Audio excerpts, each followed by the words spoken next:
For our next session on approach to a patient with diarrhea, I request our honorable chairpersons to join us on stage.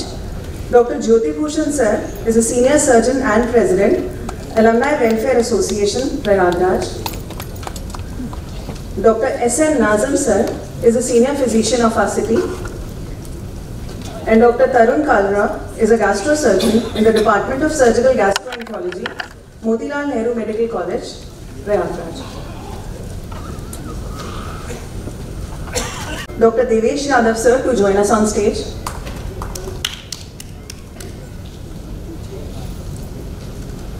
I now request our chairpersons to please introduce the speaker.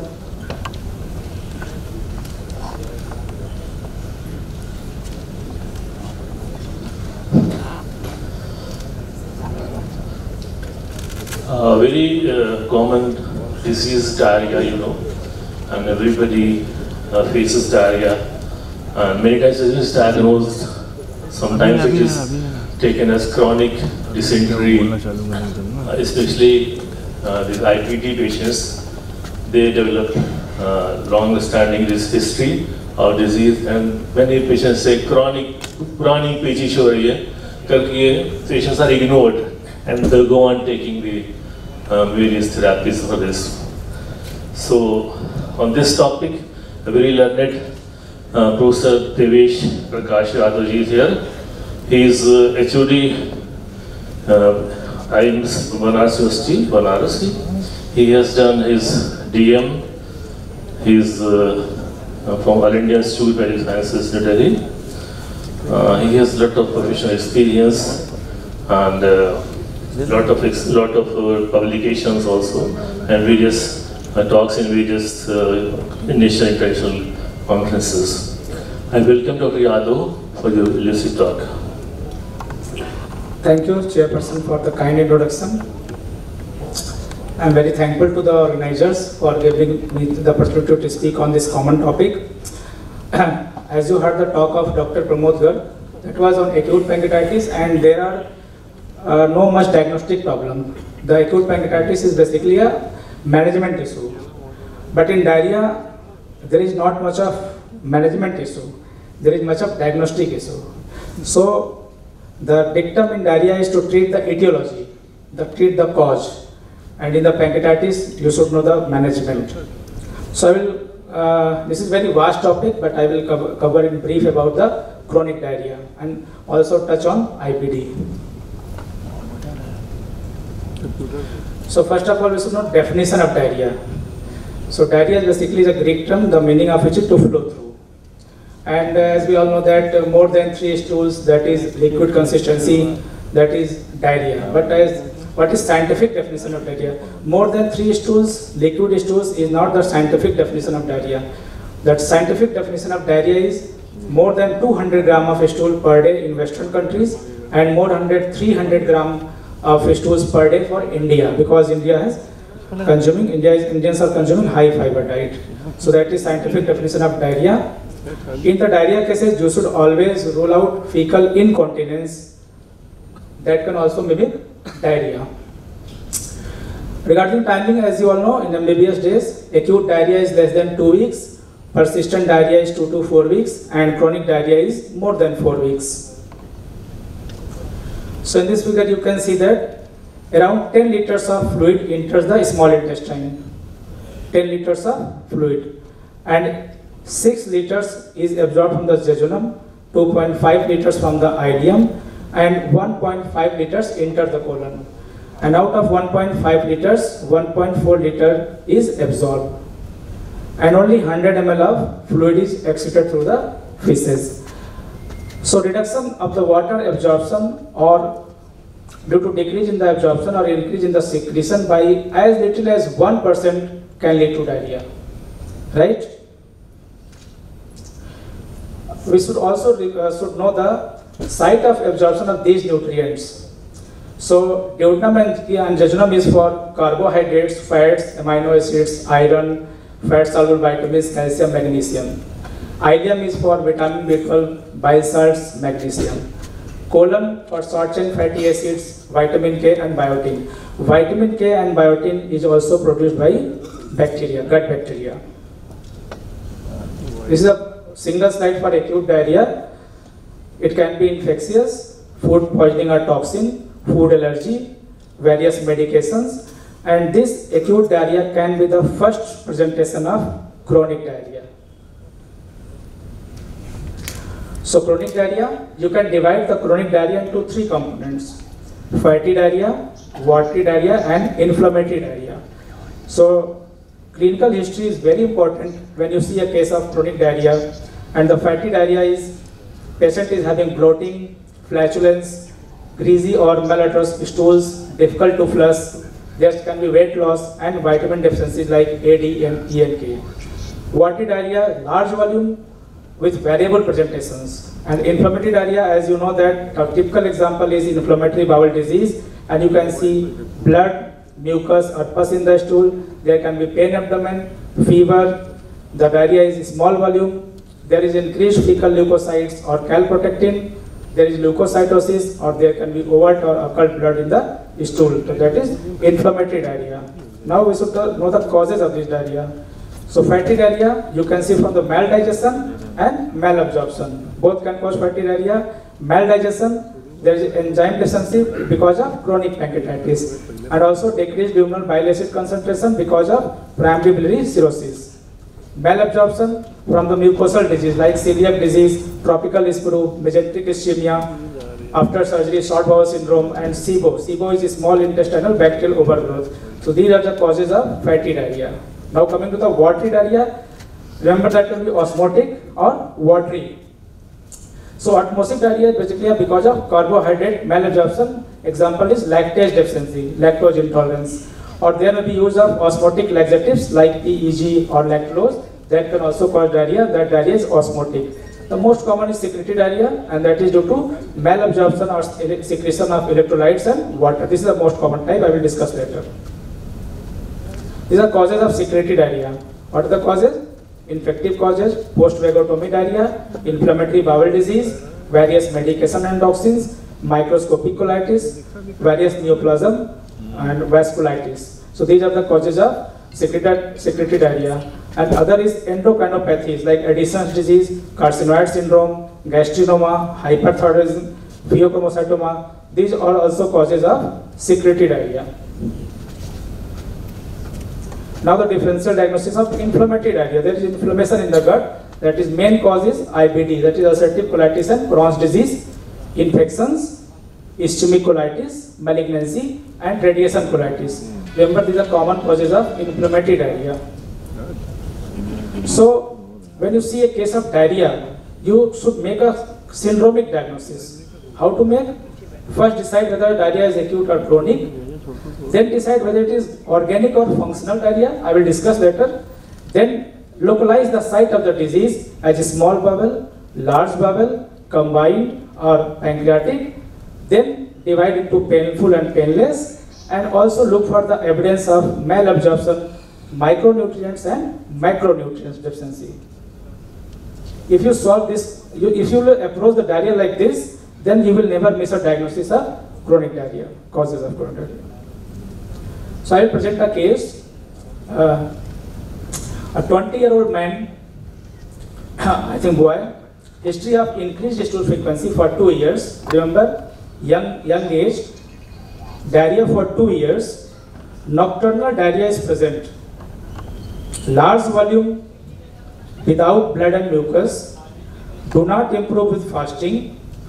There is history of abdominal discomfort and weight loss of 8 kg in 6 months. History of anorexia is present. There is no fever. So this is a history. So I will ask the audience, is the diarrhea functional or organic? Organic. Very good.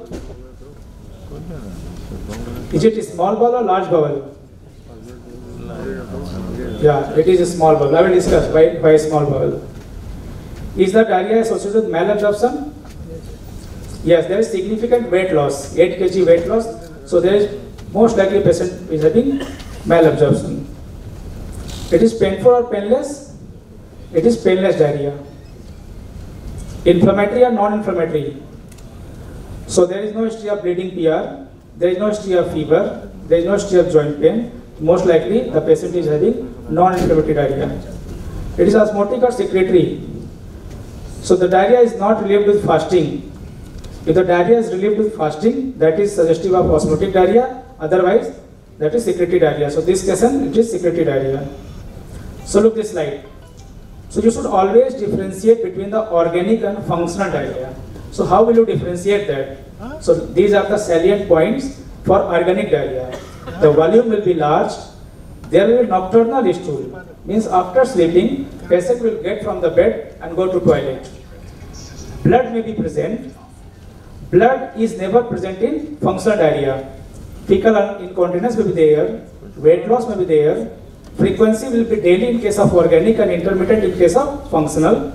Onset is acute onset usually suggests organic disease, and history of dehydration, hypokalemia or malabsorption suggests organic diarrhea, right?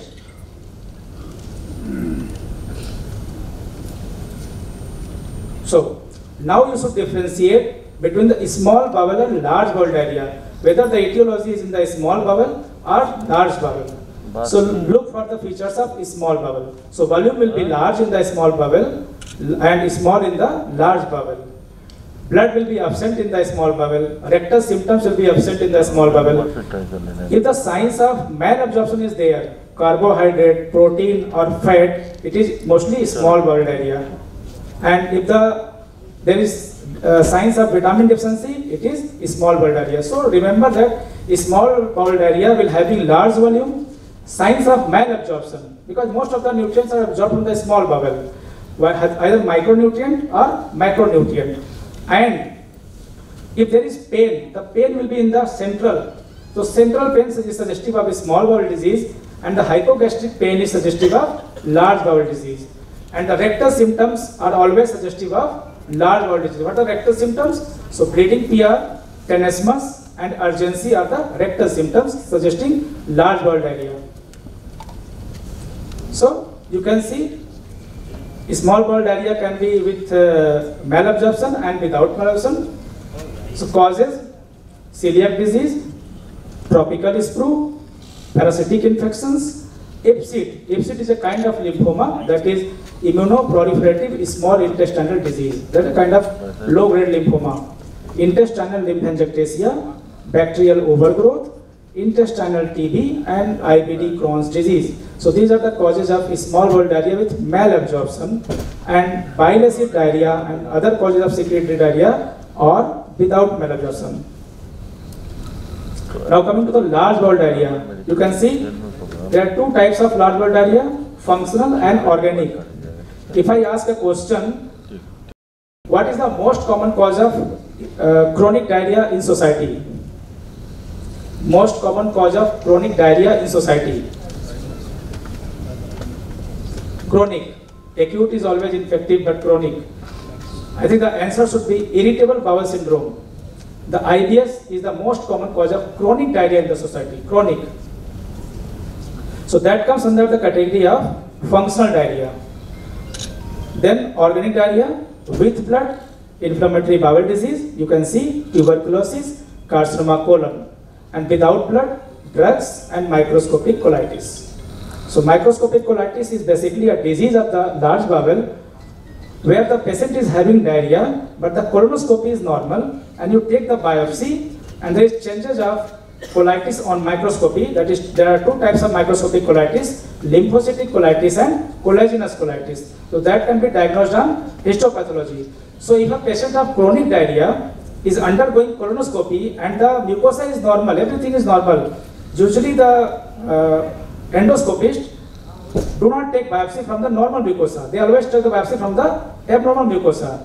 But in the case of diarrhea, you should always take biopsy from the normal mucosa also to rule out microscopic colitis. Otherwise, we will miss the diagnosis of microscopic colitis.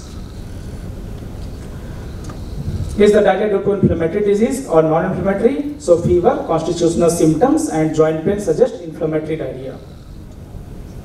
So now you can see the causes of non-inflammatory and inflammatory diarrhea. So tropical sprue, obviously, painless diarrhea, non-inflammatory, celiac disease, non-inflammatory, giardiasis, primary lymphangiectasia, A beta lipoproteinemia, and bacterial overgrowth. These are the non-inflammatory diarrhea. And inflammatory, tuberculosis, Crohn's disease, ulcerative colitis, IPSID, eosinophilic GI disorders, and malignancy. These are the causes of inflammatory diarrhea. Painless, painful, again same. Most of the inflammatory diarrhea, painful diarrhea. See this? Tuberculosis, Crohn's disease, ulcerative colitis, IPSID, and eosinophilic diarrhea, painful diarrhea, and rest other are painless diarrhea. Obviously, is the diarrhea osmotic or secretory? If the diarrhea improves with fasting, that is osmotic diarrhea. If does not improve, that is secretory diarrhea. So now you should know the features of mucosal malabsorption. So what are the features of carbohydrate malabsorption? Weakness, bloating, flatulence, abdominal discomfort, and borborygmy. These are the features of carbohydrate malabsorption on clinical history. Fat, loss of body fat, and steatorrhea. Protein, there will be loss of visceral and somatic protein, sarcopenia will be there, and patient may have pedal edema. So these are the features of macronutrient deficiency. Also you can see some features of vitamin deficiency. I will not go into detail, but you all know the features of various vitamin deficiencies. You should always look in the case of diarrhea. Now so this is a case of, that case I discussed is a chronic diarrhea, is an organic diarrhea, is a small bowel diarrhea, and non-osmotic diarrhea. So what are the various tests you should use? So we have divided the test in two parts. These are the initial routine investigations, and these are the workup for causes of the diarrhea. So first is D-xylose test. You have heard. This is for carbohydrate malabsorption, and abnormal test is indicative of mucosal malabsorption. It is probably not required in regular clinical practice. Like for last 4 or 5 years, I have never advised a D-xylose test to the patient. Fecal fat estimation, you can look for the evidence of fat maldigestion or malabsorption. The gold standard is this 24-hour collection after fat load, and more than 7 gram fat per day is steatorrhea. Sudan 3 for fat globules, this is a qualitative test, can be done easily to look for the evidence of fat in the stool. And other stool examination is stool culture, fecal calprotectin or lactoferrin, stool for ova, and cyst for uncommon organisms. Now coming to the special test, this is the CBC and other routine test. So CBC, what we look for? To look for hemoglobin for evidence of anemia. TLC, that is decrease in lymphangiectasia. You should look for DLC because that can suggest eosinophilic GI disorders that can cause diarrhea. Platelets are usually increased inflammation. You should also look for LFT, basically albumin. If the albumin is low, you should suggest protein maldigestion or malabsorption and organic diarrhea. Blood sugar should be checked and workup of anemia should be done if present. Other, you should look for HIV serology, very basic test. Celiac serology, basically TTG, DGP and EMA. Thyroid profile, ACTH and cortisol for Addison's disease. If you are suspecting neuroendocrine tumor, you can go for serum chromogranin or gastrin level. And if you are suspecting CVID, combined variable immunodeficiency, you should go for level of IgG, IgA and IgM. So these are various celiac serology. I already discussed. TTG is the most commonly used, TTG. This is an endoscopic examination. This investigation is done in almost every case of chronic small bowel diarrhea. So if you are suspecting chronic small bowel diarrhea, after doing that routine test, you should always go for a upper GI endoscopy and D2 biopsy. That is biopsy from the second part of duodenum to look for evidence of celiac disease, tropical sprue and other diseases.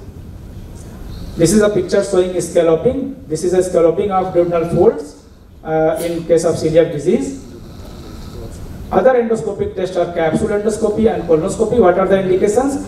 So if you are suspecting disease in the small intestine, like small bowel Crohn's disease, you can go for a capsule endoscopy. And if you are suspecting disease in the ileum or colon, you can go for ileocolonoscopy for various diseases. The mucosal histology is diagnostic for giardiasis, A beta lipoproteinemia, IPSID, lymphangiectasia, eosinophilic GI disorders, and IBD Crohn's disease, if you find something. Imaging, plain abdomen X-ray can be done for chronic pancreatitis to look for chronic pancreatic calcification, CT enterography and enteroclysis, and MR enterography. Can anybody tell me what is difference between enteroclysis and enterography? One thing I will say that if you are suspecting disease of intestine, any disease of intestine, like you are suspecting intestinal tuberculosis, you are suspecting IBD, Crohn's disease, you are suspecting any ulcer-constricted disease of intestine, you should not advise CT abdomen. You should advise CT enterography. So CT enterography will cover your solid organs also and whole of the small intestine. So CT enterography is investigation of choice. You are dealing with intestinal pathology. So enteroclysis is basically you are giving the negative contrast to the NZ tube. That is enteroclysis. But that is, I think, not acceptable to the patients. And enterography is you are giving the negative contrast by oral.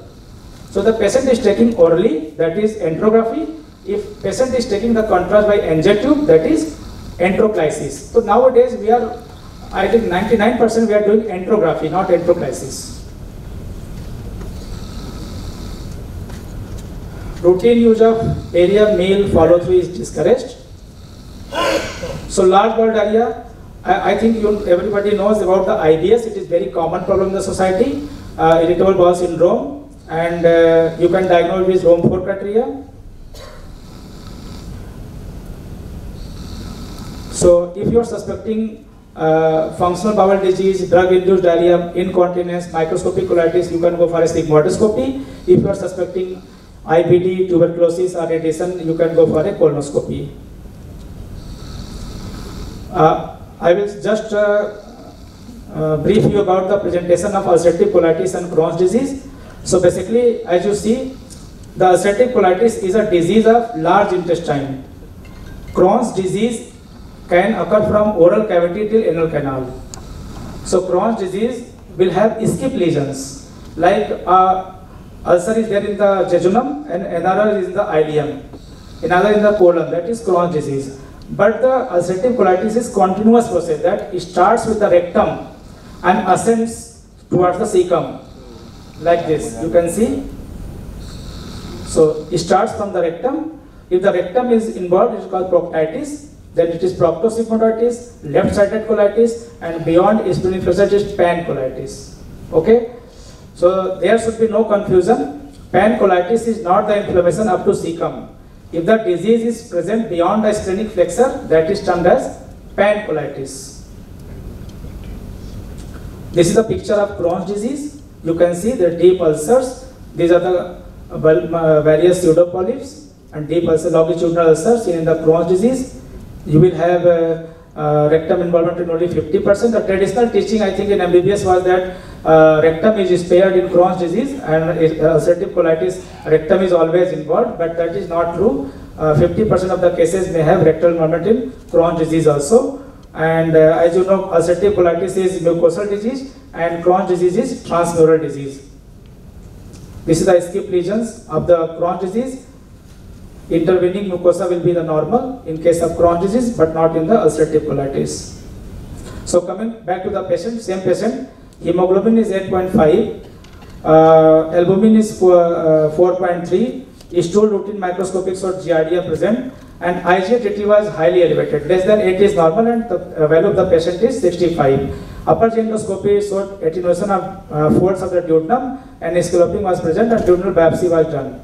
And that was suggestive of celiac disease. So that case, the 20-year-old boy was having celiac disease, and that celiac disease involves often small intestine. So most common cause of malabsorption is celiac disease and tropical sprue. You should remember, this is the study from AIIMS.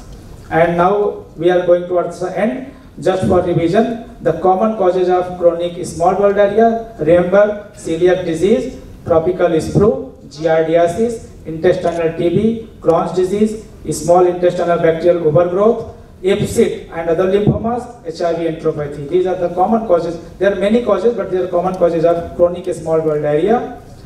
Common causes of chronic large bowel diarrhea, IBS, that is irritable bowel syndrome, intestinal tuberculosis, inflammatory bowel disease, and colonic carcinoma. You should also be surprised that many infections can cause persistent or chronic diarrhea. we all know that in immunocompromised patients, the list I have shown you, these causes diarrhea in immunocompromised patients, but in immunocompetent, we see the cases of these infections, so you should always keep in the mind about these infections causing chronic diarrhea. So there are protozoas, helminths, bacteria and viruses. These can cause chronic diarrhea in immunocompetent also. So in a small bowel diarrhea, do hemogram, biochemistry, thyroid profile, HIV, IgA TTG for celiac disease, and look for stool for giardiasis, stool for other opportunistic infections, stool for fat. Do upper GI endoscopy plus duodenal biopsy, and if needed, go for CT enterography or enteroglysis. In large bowel diarrhea, the investigation of choice is sigmoidoscopy and colonoscopy. If you suspect IBS or local pathology, you should go for a sigmoidoscopy. You are suspecting IBD or intestinal tuberculosis, you should go for a colonoscopy. So again, you should remember the diarrhea, divide into acute and chronic, then divide into functional and organic, then divide into large bowel or small bowel or sometimes pancreatic diarrhea, and then try to localize the anatomical cause of the diarrhea and possible etiologies to treat the patient. Thank you. Any questions?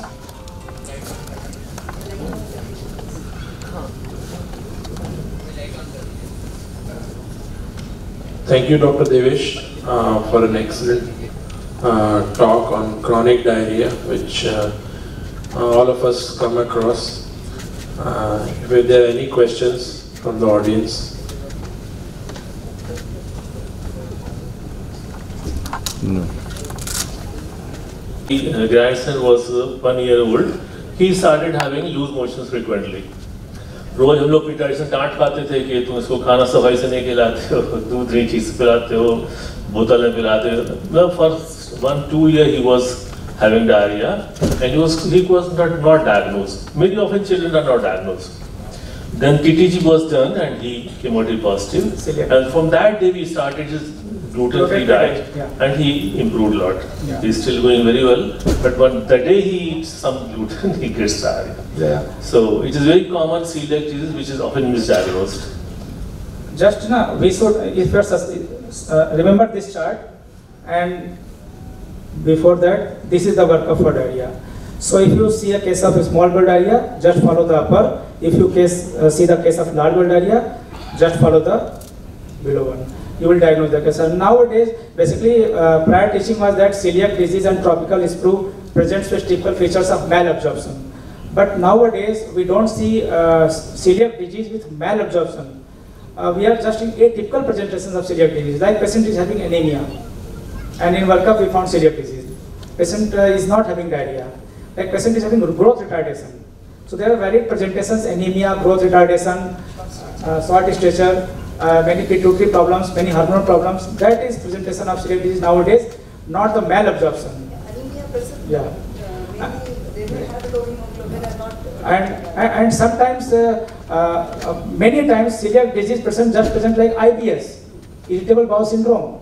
So typical malabsorption nowadays we are not seeing commonly in case of celiac disease.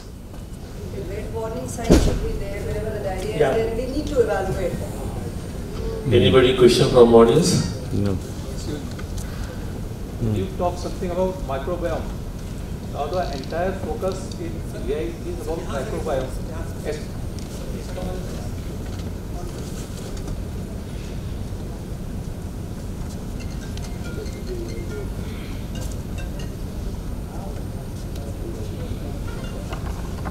Recently, whatever literature I am studying, national, international, everyone is talking about microbiome. It is controlling the entire body, including your psychiatry, GI tract, etc.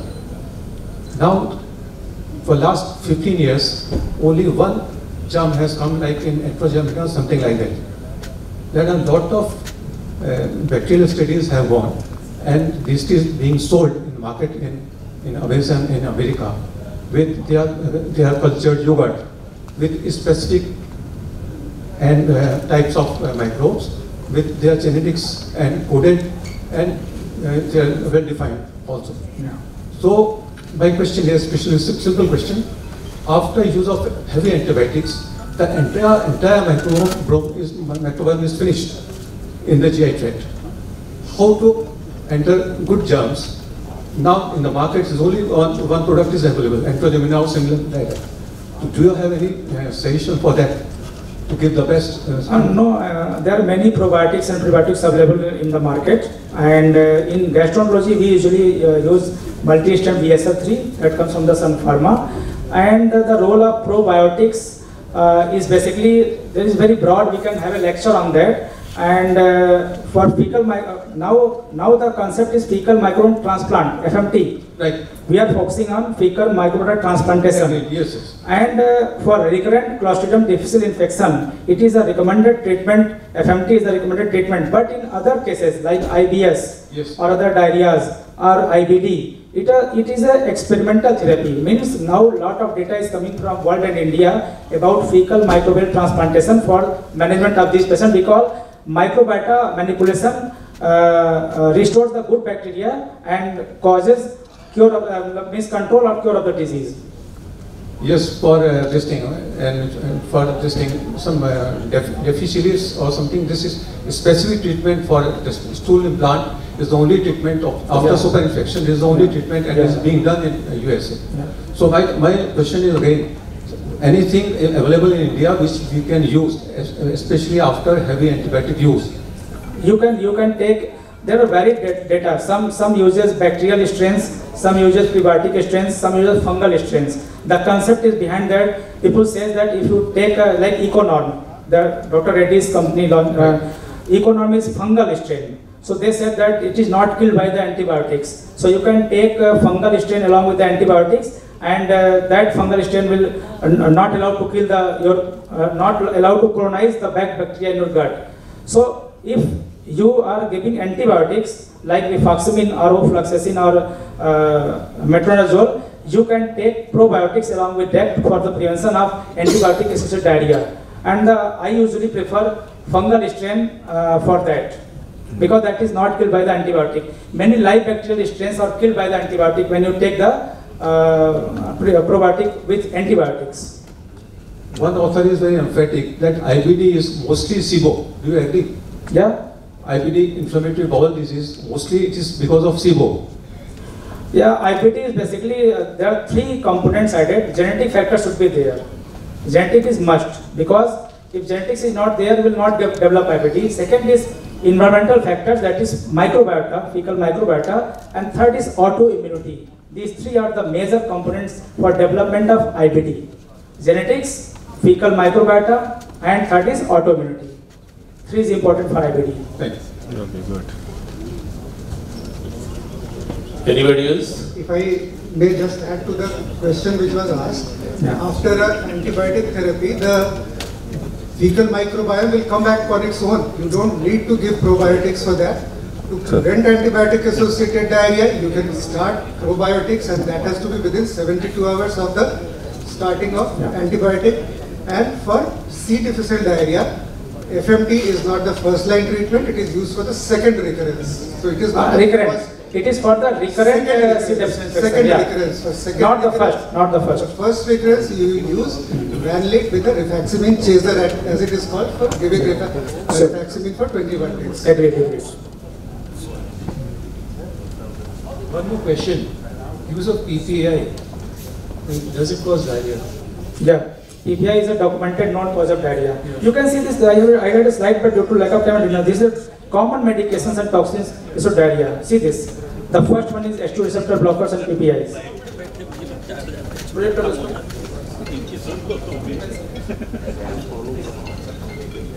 There are common medications associated diarrhea. The first one is acid blockers.